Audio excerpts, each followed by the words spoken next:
અમારે ગઢડાના bus stand પર board માર્યું છે પૂછપરછ વિભાગ, એટલે ત્યાં ખાલી બસનું જ પૂછવાનું હોય. પમદી એક જણો ગયો એ કે ખોળનું શું હાલે, ખાંડમાં કાંઈ ઘીટ્યા, તેલનું શું હાલે, કાંઈ ભાવ હું કામ પૂછો તો કે તમે લખ્યું છે ને પૂછપરછ વિભાગ, મેં ગમે એ પૂછ્યું. ઓલે બોર્ડ ફેરવી નાખ્યું, અહીંયા કોઈ જાતનું કાંઈ પૂછવું નહીં. તો એક જણો આવ્યો, આ બધા પહેલાં શું પૂછતા.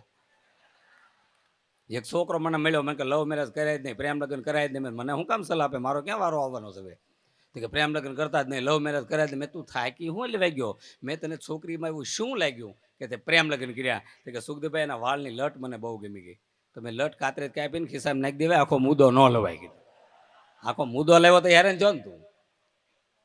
એટલે આ દુનિયામાં 2 જણા સુખી છે, પવણેલી બાયું અને કુંવારા ભાઈઓ. અને સાંઈરામભાઈને ખબર છે કે દર શનિ રવિ અમારા કોકના કોક સિટીમાં પ્રોગ્રામ હોય, ટિકિટ શો હોય.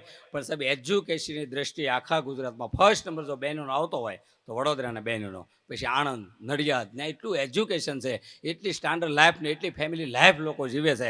હાવ જો એજ્યુકેશન ઘટતું હોય તો ખાસ કરીને સુરતના બહેનો તમે જોઈજો, આમ કથાનું લાઈવ પ્રસારણ, યોગી શોકના પોપડામાં કથા બેઠી નથી, એ ખરખા હાડલા પહેરી ઉપડ્યા નહીં. હવે બહેનો કથામાં જાય ને અમને કોઈ વાંધો નથી, પણ બહેનોને આખા વર્ષમાં એકવાર ભાગવત કથા સંભળાય, આખા દિવસમાં 1 કલાક સત્સંગમાં જવાય, કારણ કે સુધરવા માટે વારાઘડે પ્રયત્નો ન કરે. એટલે બહેનોને મેં સલાહ આપી કે બહેનોને ભાઈઓની ખબર જ નથી કે બિચારા કેમ રોડ હાંકે છે. એટલે બહેનોને કીધું, સુરતના બહેનોને ખાસ કરીને વરાછામાં, કે તમે 3 મહિના અખતરો કરો, 3 મહિના તમારો ધણી બિચારો એમ્બ્રોઇડરી મશીન નથી, હીરાના કારખાનેથી થાક્યો પાક્યો, ટ્રાફિક વિંધીને બિચારો ઘરે જવાબ દેતો બધા ઉઘરાણીવાળાને આવે, આમ ઉમરામાં ઊભો રહે, એને અમે માત્ર સ્માઇલ, દાંત કાઢો, એમાંય પાણીનો ગ્લાસ પાઈ દો ને એમાંય બાજુમાં દાંત કરતા કરતા ચા પાઈ દો. ભાગવત સપ્તાહ જેટલું પૂન છે, ભાગવત સપ્તાહ જેટલું. પીળા પાડી દીધા બિચારા, પીળા. હવે આ રોહડામાં શાક ગોતે ને યોગ્ય શોકના પોપડા રામે જઈને લાગી, ગોપાલે જઈને લાગી, અને સા ભા સા નહીં. આ 2200ના તેલના ડબ્બા હાલ આવે છે, અને પૂછો મોંઘવારી શું છે. આજમીને કિને કે હું કે ગયેલ કોકમ જેવા. એક જણો લોહી લુહાણ રોડ પર પીડ્યો તો, લોહી લુહાણ બધા કે ઘરે લઈ જાઓ, ઘરે લઈ જાઓ. બોલે ઘરે આવી જાઓ, ઘરેથી આવું મને હોસ્પિટલે લઈ જાઓ. એક બેન એના ધણીને કહેતા કે આપણે લગ્નને 25 વર્ષ પૂરા થયા, મને એવી જગ્યાએ લઈ જાઓ જે બહુ મોંઘી હોય. બોલો તરત હોન્ડા વાહે બેરીને પેટ્રોલ પંપે લઈ ગયો, 77 લીટર, 77. ક્યારેક આવો જ ખબર પડે. એક બેન હમણાં એના ધણીને કહેતા કે મુમતાઝ મરી ગઈ, એની પાછળ એના ધણી તાજમહાલ બંધાવ્યો, હું મરી જાય તમે શું બંધાવશો? તો કે મનુ મહારાજનું ટિફિન. એક બેન એના ધણીને કહેતા કે હું મરી જાય તમે શું કરો? ઓલો કે ગાંડો થઈ જાવ, કે બીજા લગ્ન કરો, તો કે ગાંડા ગમે એ કરે. એટલે બોલો હા આદમી તોપ 100% બહેનો કરે છે. 11 શ્રી નિર્જળા ઉપવાસ કરે, મંગળતે દર્શન કરે, ભાખરિયા અમારે તોપ 100% બહેનોનું. આદમીના તપમાં કાંઈ નથી. એક ભાઈ બીડી પીતા, બીડી મેં કઈ બીડી છે? મને કે ટુસ્કેર. મેં ટુસ્કેર કંપની આવતી જ નથી. મને કે ફોર્સકેરનું ઠૂંઠું. આદમીના તપ. એક છોકરીઓ મને કોલેજને અમદાવાદમાં મળે, મને કે સુખદેવભાઈ બહેનોના અવાજ પટલા, મધુરા, સ્પષ્ટ, આમ સરસ અવાજ આપ્યા પટલા, અને આપણે આદમીના અવાજ કેમ ઘેરા ગાતા હોય તો થતું હોય બધું. ને બહેનોના વાળ એરિયલ લાંબા એટલે અવાજ સ્પષ્ટ પકડાય. જેટલા એરિયા લાંબા એટલું FM પૈસ પકડાય. અને આપણે આદમીને એટલે એમાં ટાઇલવાળાને ખાલી મ્યુઝિક જ વાગે. This is tile. આ આસનવાળા એવું કહે છે, આસનવાળા તમે ગમે એટલે આસન કરો પણ દાંત ન કાઢો તો એનો કોઈ અર્થ નથી. આ દાંત કાઢવા, કારણ કે ફેર એન્ડ લવલી ધોળું ન થવાય. જો ફેર એન્ડ લવલી ધોળું થવાતું હોય તો ભેંસો કેટલી કાળી ન લોંદા સોપડી દેવી. પણ દાંત કાઢનો તો સ્વભાવ તો 100% હારે દે છે. અમુક નક્કી કરી જે આવ્યા છે ને દાંત આવશે જ નહીં. સોડા ફટીમાં એકવાર હિસ્ટ પૂરું આગળ વધશે જ નહીં. આ લુખે છે તો આખું જ રહેવું. નકર આ જો સરસ જમાવેટ છે. તમે સુરતમાં તો જ્યારે આવીને તો બધી જમાવેટ જ હોય. આના રિસેપ્શન તમે જોવો, આપણે કોટ પહેર્યો ને વેઇટરે કોટ પહેર્યા. હું એક જગ્યાએ કોટ પહેરીને ગયો તો એક જણા મારી પાસે પાપડ મગાવ્યા. મને થોડુંક સલાડ લેતા આવો. એટલે મેં હું મહેમાન છું તો કે જોવામાં છેતરાઈ જાય, ભલભલ લાગે.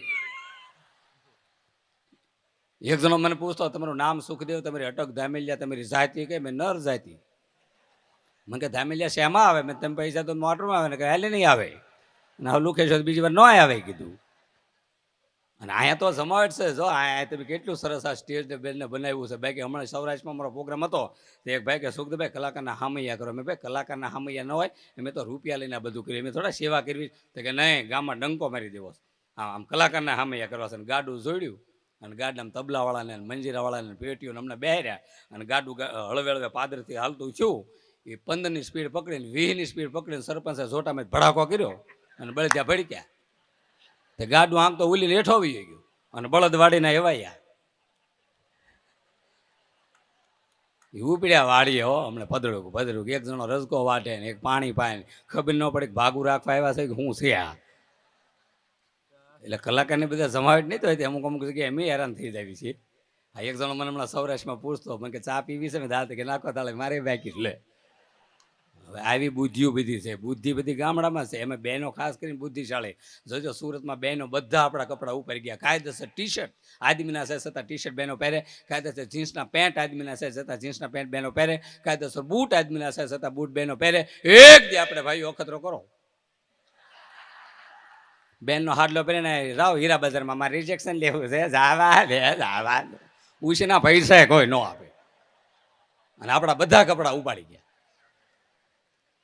અને અમુકને તમે તો મારા ઘરે ઇસ્ત્રી બંધી હતી, ઇસ્ત્રી મારા ઘરના કે બાજુવાળાની ઇસ્ત્રી લઈ બાજુવાળા ફળી એમ બેઠા ઇસ્ત્રી છે મને કે હા બેઠી. મેં તેને ગરમ થાય મને કે બાજુમાં જ જાઓ, મેં તેને કરંટ લાગે મને કે અડોત ખરા, મેં તેને ઘડ્યું ભાંગે તો કે મને આખો ભાંગી નાખ્યો. આ બાળકો તો કેટલા સરસ છે. ઉત્તર પ્રદેશ બાજુ એક સંત સૌરાષ્ટ્રમાં આવ્યા ને એક બેન રોવા મીડ્યા કે બેન કેમ રોવો છો? કે મેં સંતાન નથી, બાળક નથી, કંઈક આશીર્વાદ આપો ને. સંતને દયા આવી ગઈ એ કે હરિદ્વારને ઋષિકેશ જાઉં છું, ત્યાં દીવા પ્રગટાવું છું, તમને ત્યાં સંતાન થશે. સંત 11 વર્ષ પછી પાછા આવ્યા સૌરાષ્ટ્રમાં, ઓસરીમાં 4-5 છોકરા આંટા મારતા. તો સંતે પૂછ્યું ને બાપુજી ક્યાં ગયા? કે હરિદ્વાર દીવાઓ લોવા ગયા છે. આપણે બે જ માગ્યા હતા, અડધી આઈપીએલની ટીમ આંટા મારે થાય, એ ફૂંકો મારવા ગયા ત્યાં. બાળકોની મજા છે. આ છોકરા